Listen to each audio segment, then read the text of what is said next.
오늘 말씀의 제목은 어찌하여 나를 이라는 제목으로 함께 은혜를 나누고자 합니다.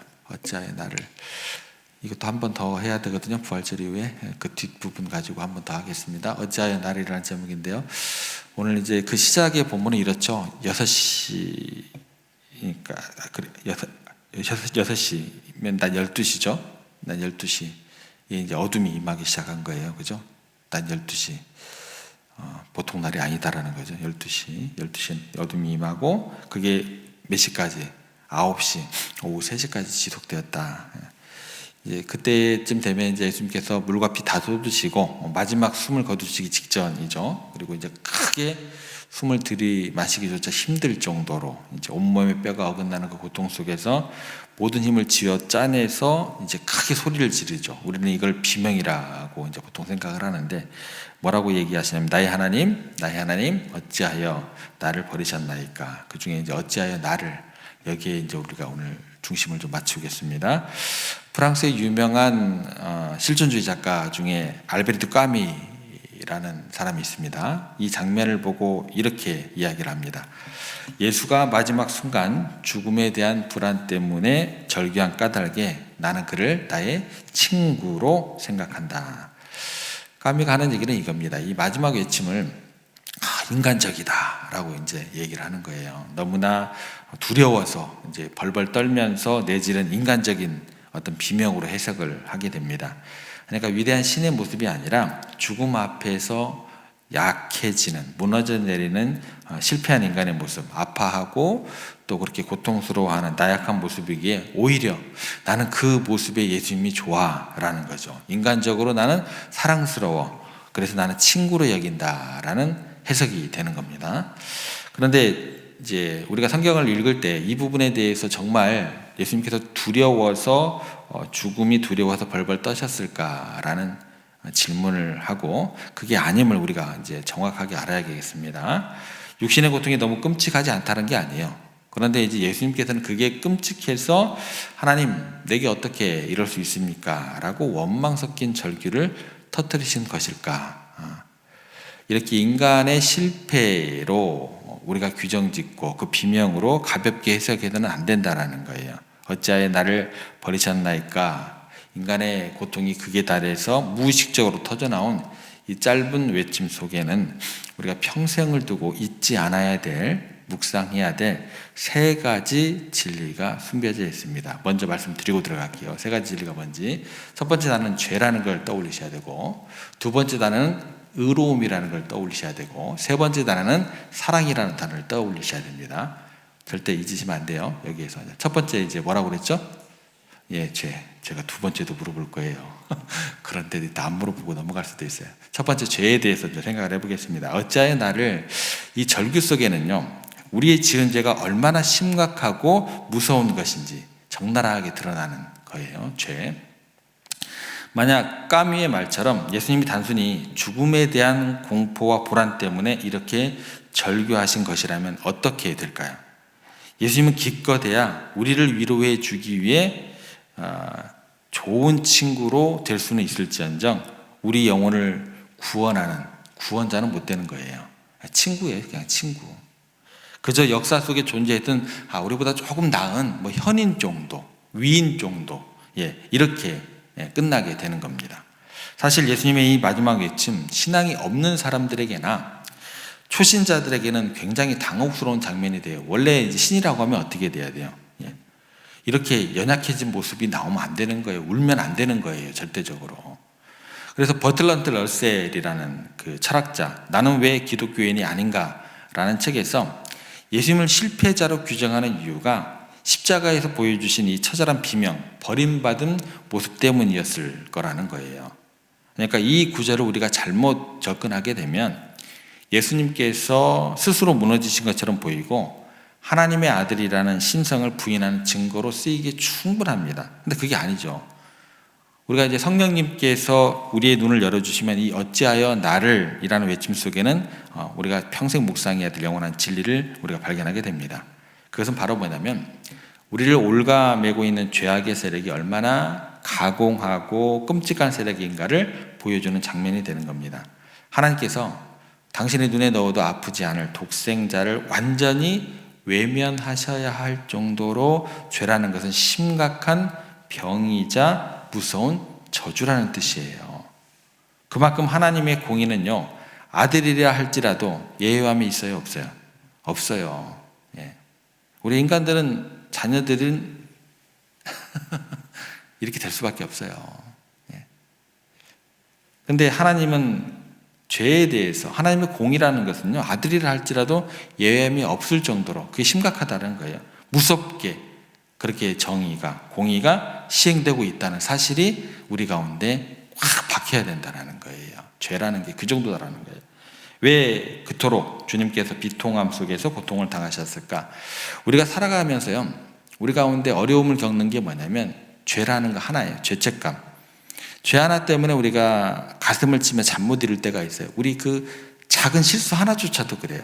예. 그에 따른 두려움 때문에 또 그렇게 정신적으로 어려움을 겪은 경우가 많은 게 연약한 인간입니다. 그런데 생각해 보시기 바랍니다. 나 한 사람의 죄도 이렇게 무거운데 아담 이로 태어난 모든 인류의 죄악 수십억 개, 안 되겠죠. 뭐 셀 수 있겠어요? 끔찍하고 그 더러운 죄의 그 짐을 누구에게 지금 다 덮어 씌운 거예요? 주님께. 그때 느끼셨을 그 혐오감, 고통, 과연 어느 정도였을까? 이제 상상이 안 되겠죠.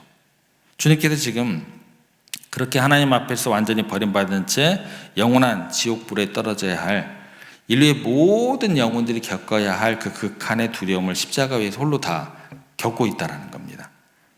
그러니까 겟세마네 동산에서 땀방울이 핏방울이 되도록 기도하시고 또 그토록 피하고 싶으셨던 그 진노의 잔이 지금 마침내 온몸을 찢는 지옥의 고통으로 지금 부어지고 있는 것. 그래서 터져나온 비명이죠. 아버지, 도대체 인간이라는 것들이 지은 죄가 얼마나 크고 무겁길래 나를 이토록 철저히 흑암 속에 내버려 두실 수 있단 말입니까? 도대체 저들의 죄악의 세력이 얼마나 강하기에 아들인 나까지 이렇게 참혹하게 찢겨져야 그 죄를 씻어낼 수 있단 말입니까? 그러니까 이것은 뭐예요? 나약함의 비명이 아닌 거죠. 죄의 싹은 사망이다라는 그 무서운 독배를 마지막 한 방울까지 홀로 다 마셔버리는 위대한 대속의 외침이 되는 겁니다. 그래서 이 구절을 통해서 우리가 주님의 약함을 동정하거나 불안해할 필요가 없는 거죠. 오히려 내 죄의 끔찍함에 대해서 눈을 뜨고 우리가 가슴을 치며 회개해야 될 일이죠. 우리가 일상에서 너무나 쉽게 아무렇지 않게 시기하고 미워하고 거짓말하고 도둑질하고 죄를 짓고 살아갑니다. 그러나 내가 그렇게 쉽게 지은 죄가 하나님의 아들을 십자가에 못 박고 아버지와 아들을 갈라놓는 엄청난 대가를 요구하고 있다는 사실, 우리가 기억해야 될 것입니다. 연약한 주님의 모습은 그것 가운데 없는 거예요. 죄라는 것이 그 정도로 심각한 거구나. 이 주님의 절규 앞에서 죄를 우리가 미워해야겠죠. 절대 가볍게 여겨서 될 일이 아니에요. 그렇게 다시 십자가 앞에 엎드리는 우리가 되기를 간절히 소망합니다. 두 번째, 어찌하여 나를, 이 외침은 거기에 어떤 것이 나타나야 될까요? 의로움, 죄. 두 번째가 이제 의로움이라는 단어 기억하셔야 됩니다. 주님이 얼마나 완전한 의인이신가를 이제 선포하는 선언이 되는 거예요.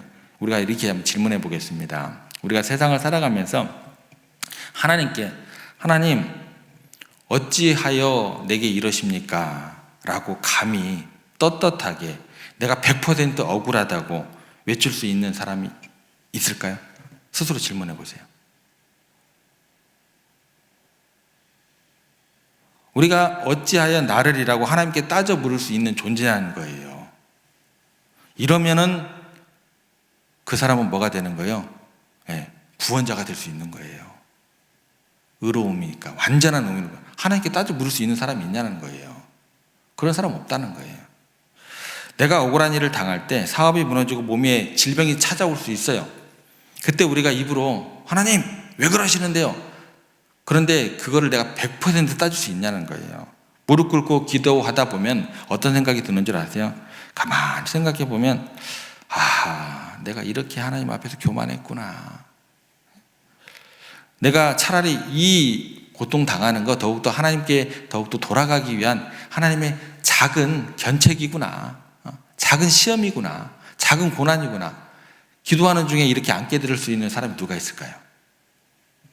내가 행한 이기적인 행동에 비하면 오히려 하나님께서 나에게 허락한 이 어려움이라는 것은 그냥 작은 것에 불과하구나. 100% 완벽하게 하나님 내게 왜 이러시는데요? 라고 이야기할 수 있는 사람은 없는 거예요, 여러분들. 이런 고백이 나올 수 없는 거예요. 감히 타락한 인간 가운데 그 누가 불꽃 같은 눈동자를 우리의 모든 언행 심사를 살피시는 거룩하신 하나님 앞에서 죄가 무슨 죄가 있다고요? 나를 왜 이렇게 대하시는데요? 라고 감히 이야기할 수 있는 사람이 누가 있습니까? 없죠.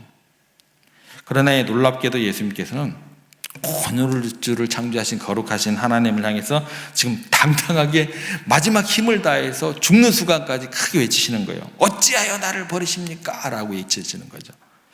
이 외침이 가능한 이유는 딱 하나입니다. 예수님께서 머리끝부터 발끝까지 마음의 생각부터 영혼 깊은 곳까지 단 하나의 죄와 허물도 발견할 수 없는 완벽한 완전한 의인이셨기 때문에 그래요. 죽음의 문턱 앞에서도 주님은 추워도 자신의 무죄함을 의심하지 않으셨습니다. 하나님의 뜻에 따라서 온전하게 살아오셨고 지금 숨을 거두는 순간까지도 가시고 계신다라는 거예요. 십자가에 달릴 이유가 자신에게도 단 하나도 없음을 자신의 의로움을 온 천하에 드러내고 있는 겁니다. 만약요 주님께서 이 십자가 위에서 이렇게 완전한 의인으로서의 그 의식, 즉 나는 죄가 없다라는 외침을 생략하셨다면 어떤 일이 벌어지게 되냐면 아마 우리는 십자가를 바라볼 때마다 마음 한구석에 불안함이 남아 있어야 됩니다. 주님께서 내 죄 때문에 죽으신 게 맞아? 주님이 뭐 잘못해가지고 십자가에서 고통당한 거 아니야? 거기서 죽으신 거 아니야? 작은 허물 때문에 심판을 받으신 건 아니야? 만약 예수님에게 티끌 만한 죄라도 있었다면 십자가의 죽음은요 결코 우리를 살리는 대속이 될 수 없는 거예요. 자기 죄 때문에 죽은 거예요. 그러나 주님께서는 먼지 같은 죄악조차 없으셨기에 이토록 당당하게 어찌하여 나를 버리십니까? 라고 외칠 수 있는 겁니다. 그래서 이 끔찍해 보이는 절규가 오늘을 사는 우리에게 가장 강력한 위로가 되는 거예요. 절망의 소리가 아니라 구원이 되는 거예요. 주님께서 십자가에 버림받을 이유가 단 하나도 없는 분이시구나. 그러니까 저렇게 당당하게 죽는 순간까지 하나님을 향해 외칠 수 있지. 주님께서 온전한 의인이신데도 저렇게 참혹한 죄값을 치르고 계신다면 저것은 100% 내 죄 때문이구나. 저 의로우신 분이 내 죄값을 남김없이 다 갚아주셨구나. 이 말씀을 흔들림 없이 우리가 확신할 수 있게 되는 거예요. 그러므로 여러분, 죽음 앞에서 외치시는 그 주님의 절규 속에서 우리는 두려워하거나 두려움을 볼 수가 없는 거예요. 대신 나의 붉은 죄가 흰 눈처럼 완전하게 사함받았다라는 그 놀라운 구원의 확신을 여러분들을 누리시면 되는 거예요. 얼마나 좋아요. 그죠? 이런 기쁨이 있는 거예요. 내 대신 정대에 나가신 완전한 의인 되시는 그 예수님을 바라보면서 우리는 괴롭고 힘들어하지 마시고 뭐가 나와야 돼요? 감사와 찬양이 나올 수밖에 없는 거죠. 이런 게 신앙생활이에요. 이런 게 얼마나 즐거워요. 얼마나 행복해요. 이것 누리라고 주셨는데 신앙생활 거꾸로 하면 안 되겠죠. 자, 세 번째, 어찌하여 나를. 무슨 단어가 남았어요? 훌륭하십니다. 사랑이라는 단어 이제 생각해 보겠습니다. 우리를 향하신 하나님의 그 거대한 사랑에 대한 예수님의 어떤 거대한 감동이자 탄성 섞인 표현이 되는 거예요.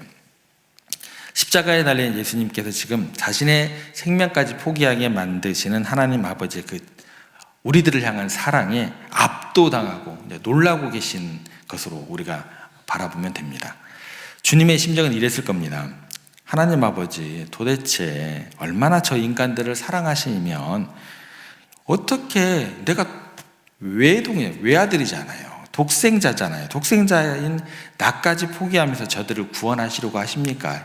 이런 심정이다라는 거예요. 아버지, 저들 보세요. 저들 그냥 흙으로 빚어 놓은 피조물 아닙니까? 조금만 살만하면 교만해가지고 기어오르고 하나님 등지고 입으로 믿는다고 하면서도 늘 어리석고 연약하게 죄를 짓고 넘어지는 배신자들 아닙니까? 그런데 저 먼지 같고 저 벌레 같은 자들을 살리기 위해서 어떻게 하늘 영광을 나눠 가진 저까지 희생하실 만큼, 어떻게 나를 지옥불에 던져버리실 만큼 저들을 그토록 미치도록 사랑하신다는 말입니까? 이 심정이다라는 거예요. 이것은 주님께서 자기 자신을 제물로 바치면서까지 인간을 구원해내시는 하나님의 사랑, 인류를 향한 그 극진한 사랑이 바치는 최고의 찬사이자 탄성이 동시에 되는 거죠. 그래서 요한일서 4장 10절에 보면 이런 말씀이 나옵니다. 사랑은 여기 있으니 우리가 하나님을 사랑한 것이 아니요 하나님이 우리를 사랑하사 우리 죄를 속하기 위하여 화목제물로 그 아들을 보내셨습니다.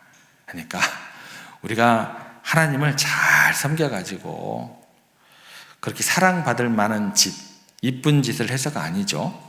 우리는 여전히 죄인이었고 원수였다라는 거예요. 그런데 도대체 얼마나 저들을 사랑하시면 나를 잊도록 철저히 짓밟으십니까? 이렇게 완전히 외면하십니까? 그 심정이다라는 거예요. 어찌하여 나를, 어찌하여 나를, 어찌하여 나를. 이 외침 속에 우리를 향한 하나님의 그 피 묻은 사랑의 고백이 가득히로 담겨져 있다라는 겁니다.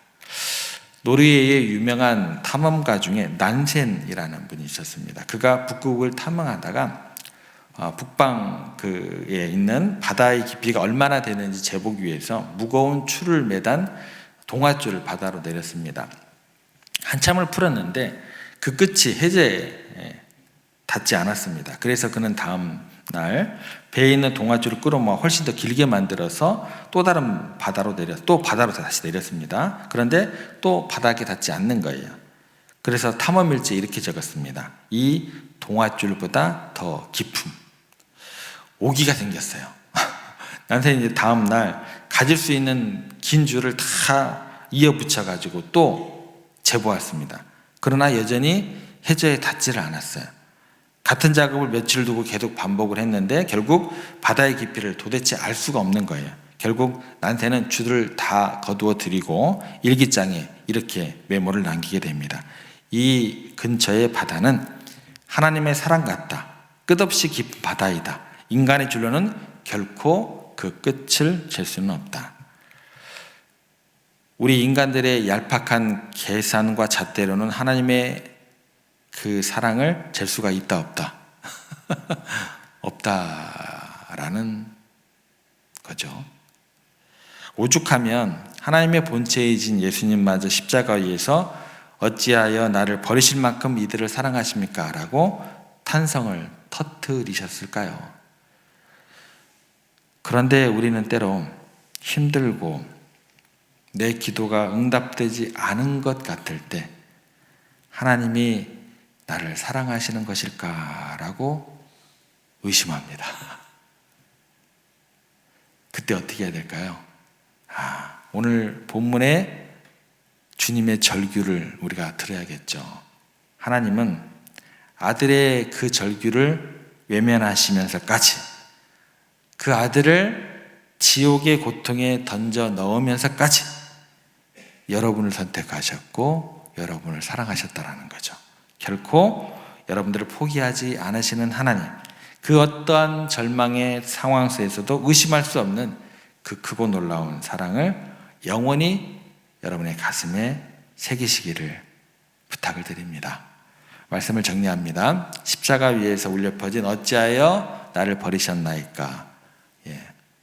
연약함의 또 패배자의 비명이 아닙니다. 그것은 첫 번째, 내 죄가 얼마나 무섭고 파괴적인지 두 번째, 그럼에도 불구하고 나를 대신해서 예수님께서 얼마나 완전한 의인이셨는지. 세 번째, 그래도 나를 포기하지 않으신 하나님의 사랑이 얼마나 끝없고 깊은지를 온 우주에 선포하신 승리와 은혜의 외침으로 우리 가운데 다가오게 되었습니다. 독생자를 희생하신 그 하나님의 끝없는 사랑, 예수님마저 놀라게 했던 그 지독한 사랑을 오늘 여러분의 가슴에 온전히 간직하시고 그 사랑의 빚진 자로서 우리의 삶에서 십자가의 은혜를 노래하며 살아가는 여러분들과 세종의 모든 권속들 되시기를 주님의 이름으로 축복합니다.